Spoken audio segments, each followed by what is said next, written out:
انسان کا اپنی نیند سے بیدار ہونا یقیناً ایک مشکل کام ہے۔ دن بھر کی تھکن کے بعد جب رات کو سکون کی نیند سوتا ہے تو پھر اپنے نفس کو قربان کر کے اٹھتا ہے، کیونکہ رات کا اٹھنا اور خاص کر سردیوں کی راتوں میں اٹھنا یہ یقیناً ایک بہت مشکل کام ہے۔ لیکن آپ نے سوچا ہے یہ ہوتا کب ہے؟ یہ تب ہوتا ہے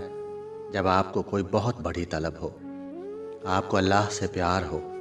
آپ اللہ سے باتیں کرنا چاہتے ہوں، اور پھر بات بھی کب؟ جب آپ سکون کی نیند سونا چاہتے ہیں۔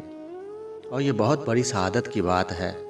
کہ سردیوں کی سرد ترین راتوں میں جب کوئی اٹھ کر اللہ کے سامنے کھڑا ہو جائے اور کہے کہ اللہ میں آ گیا تیرے در پہ، تو سوچیں ایسے میں اللہ ایسے لوگوں سے کتنا خوش ہوتے ہوں گے، اور ان کے لیے کیا کیا فضیلتیں اور انعامات اللہ نے رکھے ہوں گے۔ اس کا تو آپ اور میں بس اندازہ ہی کر سکتے ہیں۔ سنا ہے کہ جب کوئی نوجوان چڑھتی جوانی کا شیدائی سردیوں کی ٹھنڈی راتوں میں اپنے گرم اور سکون دہ بستر کو چھوڑ کر نماز تہجد کے لیے اٹھتا ہے، وضو کرتا ہے اور اللہ کے سامنے نماز کے لیے کھڑا ہوتا ہے، تو جب وہ اللہ کے سامنے سجدہ ریز ہو جاتا ہے تو اللہ اس کو دیکھ کر مسکراتا ہے۔ آپ ذرا اس بات کو تصور تو کریں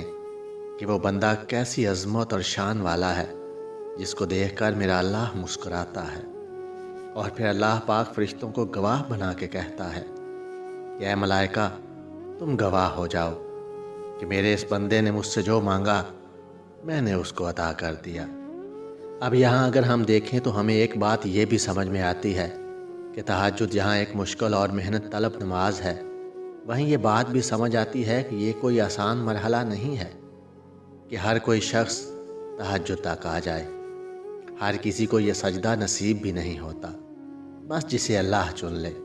تو انسان کو تکبر کی بجائے شکر ادا کرنا چاہیے کہ اسے اللہ نے سجدے کی توفیق دی، کیونکہ سردیوں کی یخ بستہ راتوں میں گہری نیند کو قربان کر کے صرف وہی شخص اٹھ سکتا ہے جو یا تو اللہ کا عاشق ہو یا جس کی طلب سچی ہو، یعنی جسے واقعی شدت سے کچھ پانے کی طلب ہو،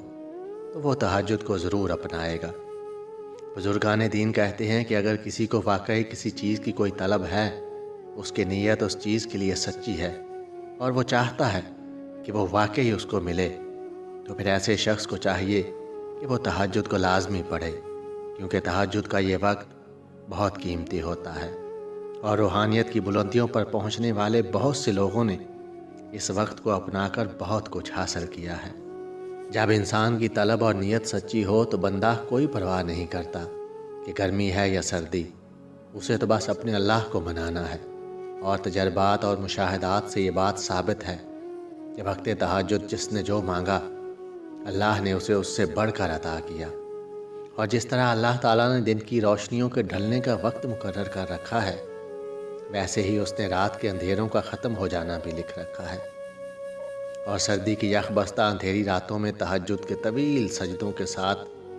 رو رو کر اللہ کو اپنا حال دل سناتے ہیں، تو ذرا غور تو کر کے دیکھیں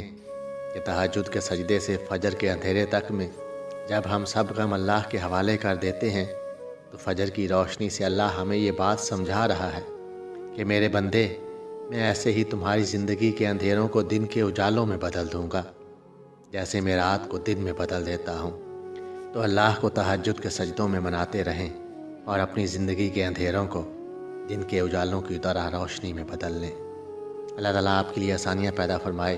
اور آپ کی تمام دعاؤں کو قبول فرمائے، آمین ثم آمین۔ ویڈیو اچھی لگے تو چینل کو سبسکرائب، ویڈیو کو لائک اور شیئر ضرور کیجیے گا۔ ہمیشہ خوش رہیے اور سلامت رہیے۔